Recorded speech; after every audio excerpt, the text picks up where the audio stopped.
Okay, hi everybody. It's time for the lesson 3 video. Again, like every day, I hope you have your math notebook and a pencil and you're ready to take some notes. More about tape diagrams today and more about tape diagrams tomorrow.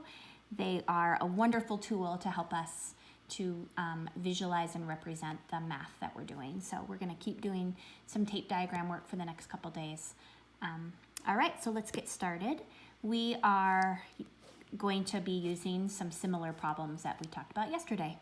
So we have seen now and before we started this unit how tape diagrams represent relationships between quantities. So we know that. And because of the meaning and properties of addition and multiplication, more than one equation can be used to represent a single tape diagram. And that's what we're going to talk about today. So some of these will be review for you or reminders of the properties of addition and multiplication, but I want you to make sure that you get these written down in your notes. The better we do at writing down our learning, the better the chances that it's going to stick.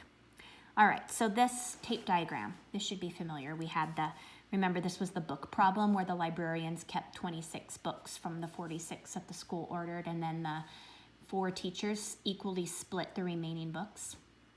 So same context, but now we're just going to look at representing this in 4 different ways.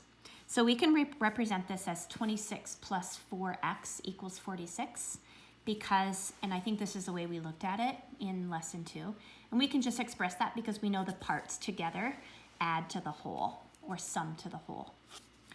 We can also write this as 4x plus 26. So really, we just swapped these around, equals 46, and we can do that, remember, because addition is commutative. Remember talking about how we can commute our numbers because in addition and multiplication, it's commutative. We can also write this as 46 equals 4x plus 26, and that was really just kind of moving this 46 around, and we're able to do that because if 2 quantities are equal, you can think of it as both sides of like a hanger diagram weigh the same, then the placement of the equal sign doesn't matter. You can put it at the beginning and you can put it towards the end. As long as both sides have the same value, it doesn't matter. And then lastly, we can write this as 4x equals 46 minus 26. And the reason we can write that is because the 4x here is the difference between the other parts. And so we are looking at the distance apart or the difference apart between the 46 and the 26. All right, let's do this again with the second tape diagram that we looked at yesterday. Remember, this was the sensor problem where we looked at the weight of these 4 sensors was 76 grams and that we were trying to find the weight of the original sensor, but we added 9 grams to the new model of the sensor.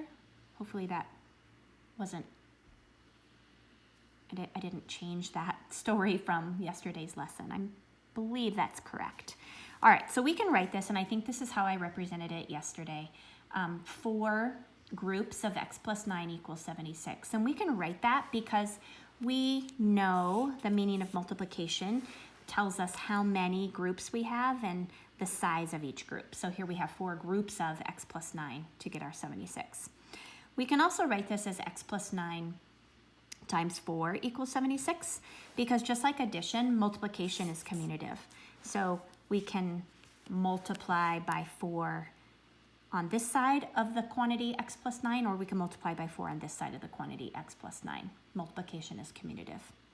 And then lastly, we could write it like this. We could write 76 divided by 4 equals x plus 9.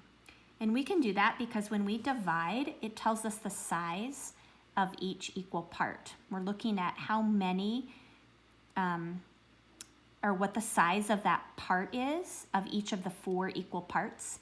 And by dividing by 4, we get that size, or we get that size because that's what division tells us, the size of the equal parts. All right, so I know that was just kind of an extension from what we did yesterday, but hopefully you are rocking and rolling on your daily work with this stuff. One more lesson to go for the week, so I'll be back.